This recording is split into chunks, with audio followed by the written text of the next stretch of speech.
In early 2025, Atlanta police drew national attention by linking a rap star, Dominique Jones, also known as Lil Baby, to a deadly gang shooting. Police alleged that a July 2024 music video shoot involving Lil Baby helped spark a feud between his Four Pockets Full crew and a rival gang, resulting in the murder of 2 teens. No federal indictment has been announced, but rumors of a racketeering case have swirled. Lil Baby is cooked. It's over, bruh.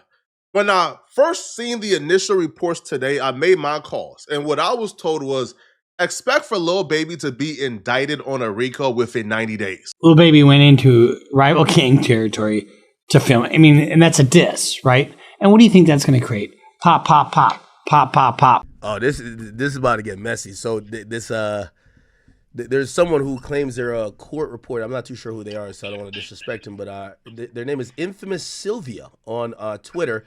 They said they're a lifestyle YouTuber and a court vlogger. Okay, apparently they did a good job covering the YSL trial. They said that someone is on a stand for a current case against these Goodfella guys, and they're saying we're listening. I guess they're in court. They said investigator Virito is on the stand. It says we're listening to wiretap calls, and someone mentioned that Lil Baby. In Atlanta, homicide detectives have publicly described 4PF as an Atlanta street gang tied to Lil Baby. In a press briefing, investigators said Lil Baby July 2024 video shoot in an area claimed by rival OMF gang should not have been there, and that subsequent violence, the killing 2 13-year-olds, stemmed from that occasion. The officer's warrant filings explicitly refer to Lil Baby as the 4PF gang's leader. Lil Baby's legal team flatly denies any involvement. In February 2025, his lawyers called the police suggestion complete and total nonsense, saying Lil Baby had absolutely no involvement in the crime. They stressed that the video shoot locations were chosen by staff and that Lil Baby was devastated by the tragedy. The overall theme of this case is grown men playing gangster that left 2 of our children in graves and a community in fear. And we know in these communities that strength is about building community, not destroying it. And in this case, leaving 2 young people in their grave. For the investigation. The Racketeering Influenced and Corrupt Organizations Act, or RICO, dates to the 1970s, when Congress sought to topple mafia crime families, originally targeted mobsters and organized crime syndicates by allowing prosecutors to charge a wide conspiracy through patterns of crimes. After the mob's decline, prosecutors began using RICO against other groups, filling the void. From biker gangs to street gangs, in the last decade, RICO has famously been applied to music crews. Rappers like Young Thug and Fetty Wap, for instance, have faced racketeering counts tied to their associates. Notably, Atlanta's Fulton County labeled Young Thug YSL Collective a gang and won indictments under Georgia's RICO law. Critics and cultural analysts caution that using RICO against artists is controversial. NPR music commentators note that the prosecutors often treat rap lyrics and videos as literal evidence of gang activity, a practice that criminalizes hip-hop and ignores artistic context. As one NPR analyst observed, Black artists' words are uniquely scrutinized. Where other genres are assumed fictional, hip-hop is often assumed autobiographical. Critics argue this raises First Amendment issues and potential racial bias. Meanwhile, Georgia's RICO law are being tested in high-profile cases. No, whatever. Nowadays, a nigga wake up, bruh, and put a clip on Instagram, upload the video to YouTube. Now a label at his door, and they just gave him $1 million. This 19. So naturally, he wanna like show his hood, like, bro, I made it. So now he back in his hood. Now he looking out for his hood. But it's a catch-22, cause it's like, I can make it and forget about my hood, and then my hood gonna be trying to kill me and rob me. Or I can look out for my hood, and now I can catch a RICO. So it's like a catch-22. So it's like it ain't no like. I can't really explain it. It's just like the time that we living in blow up so fast. The that they beefing with, they mad because he just got signed or whatever the reason is, and know you still gonna be right here. You 19, where else you going? Well, right. You know what I'm saying? So that's why it's like that. Born Dominique Jones, Lil Baby emerged from Atlanta's rap scene around 2017. He quickly scored hits. His breakout mixtape Harder Than Hard and Too Hard spawned the single My Dog, and he signed with Quality Control / Motown Records. His albums consistently topped charts. Harder Than Ever peaked at number 3 on Billboard's Top 200, with the top 10 single Yes Indeed featuring Drake. 2018, he released Drip Harder with Gunna and Street Gossip, both hitting the top ranks. His 2020 solo album My Turn stayed at number 5 for 5 weeks, and 2021's Voice of the Heroes with Lil Durk also debuted atop of Billboard. By late 2022, his third album, It's Only Me, became his third straight #1 project. So you're probably thinking to yourself, why does this nigga need to fucking racketeer or do all this crazy shit when he's making so much fucking money doing all this other shit? I don't know, that's why we're here. All right, anyway. Lil Baby built 4PF as his personal brand / crew in 2017. 4PF initially functioned as an independent label and social identity. Under his guidance, it signed artists like Rilo Rodriguez and 42 Dugg. In 2023, he formally rebranded 4PF as the Motown / Capitol Imprint Glass Window Entertainment. His network remains rooted in Atlanta. Mentors like Young Thug and Gunna helped shape his style, and he frequently collaborates with Georgia rappers. Reporters note Lil Baby's business facade may mask gang affiliation. The whole Lil Baby, 4 pockets full, potential Rico that seems to be coming together right now in Atlanta. I'm gonna be honest with you, I predict if they go through with this, that this is gonna end similar to the Thug situation. So I don't understand, like, you could try to say what he did might have angered somebody, whatever, but if I tell fuck you, and you try to shoot me and you end up hitting everybody behind me, how the fuck am I getting charged with you shooting at me?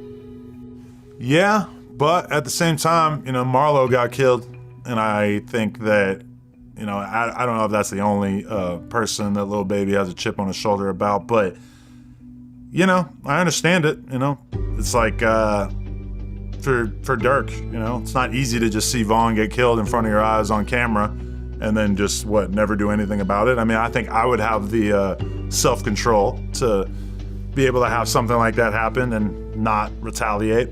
Some situation similar to this with Brick, and Brick said, he's like, I mean, that's what the game is. You get money, and then you get your enemies knocked off. Atlanta authorities draw a sharp line between Lil Baby's music brand and alleged street activity. Investigators describe 4PF not merely as a label, but as a criminal organization. The Fulton County Gang Unit told the press that 4PF members have been involved in violent turf wars. For example, police linked the 2021 murder of Big Mark, an associate of Lil Baby, to the 4PF OMF rivalry. Similarly, they say OMF retaliated for the 2021 killing of 2 4PF members. In each case, the backdrop is Lil Baby's presence. One warrant even calls him the mastermind for entering OMF territory to shoot a video. Notably, however, police emphasize that Lil Baby has not been accused of ordering violence. The Fox 5 Atlanta report on July 2024 shooting explicitly notes no indication in the warrants that Lil Baby ordered any crimes. All arrested suspects so far are lower-level gang members. Still, police have publicly tied Lil Baby's artistic activities to criminal conflicts, fueling public debate. Lil Baby is not just an artist, but an entrepreneur too.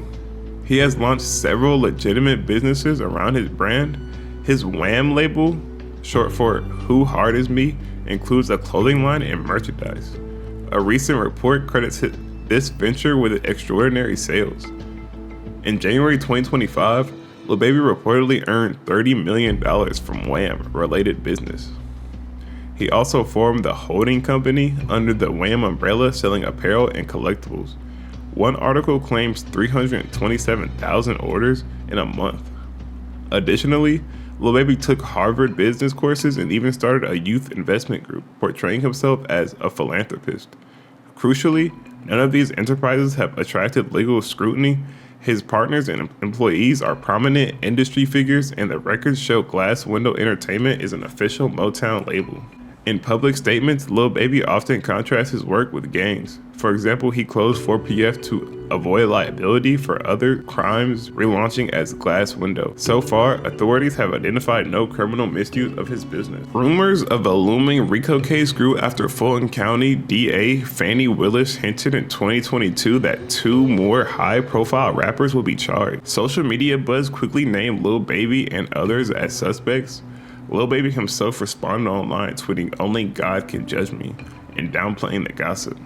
In early 2025, Atlanta journalist George Sheedy reported that prosecutors were indeed preparing racketeering indictments for members of 4PF and rival crews. Sheedy cited conversations with gang unit attorneys who allegedly told him indictments were coming very soon, but these remain unconfirmed reports. No grand jury filings have been unsealed, and neither the U.S. Attorney's Office nor Fulton DA has announced charges. Experts note that RICO cases typically begin with wiretap, witness cooperation, and multi-year investigations, none of which have been public in Lil Baby's case. In contrast, the YSL indictment was unveiled via a massive court filing and arrest in 2022. As of this writing, speculation about Lil Baby appears driven by accident and media interpretation, not by a concrete press release. Journalists continue to watch the YSL trials closely for clues. After all, Georgia prosecutors have been aggressive in pursuing rap crews. Legal analysts and cultural commentators are debating what a Lil Baby RICO case would mean. Many point out the dangerous precedent of using a gangster law against a music artist. NPR's music critics, for example, emphasize that hip-hop lyrics should be treated as creative expression, not confessions. One analyst notes that in rap prosecutions, the artist's merits of hip-hop are not judged in the same way as other genres. Black rappers' words are more likely assumed factual. Scale and imagery reinforce this. Georgia has even brought the same RICO tool to bear on the Trump election case, highlighting its broad sweep. Some legal experts stress that proving a RICO case requires demonstrating an enterprise engaged in coordinated crimes. In Young Thug's ongoing RICO trial, prosecutors have called hundreds of witnesses and spent months showing Young Thug's YSL collective function as an organized gang. If Lil Baby were indicted, lawyers predict he would vigorously contest the idea that 4PF is more than a music crew. Observers also note that plea bargains in the YSL case reflect prosecutor strategy. They often flip smaller members against leaders. For Lil Baby and 4PF, an indictment would likely rely heavily on surveillance and witness testimony. A RICO charge against Lil Baby would ripple through the industry. It could chill creative expression if music and entrepreneurship are equated with racketeering. Supporters say the law should not exempt criminals who use music brands as fronts. Cultural analysts warn against race bias.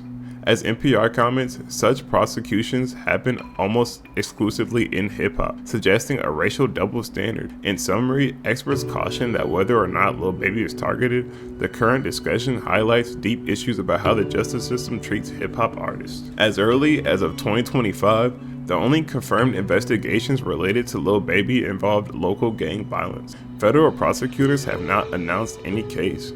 The flurry of online rumors about a Lil Baby RICO appears to be based on police tips and DA comment rather than public indictments. Carefully reporting distinguishes facts from hype. Lil Baby's career and business are verifiable and lawful, while his crew's violent episodes have been chronicled by police.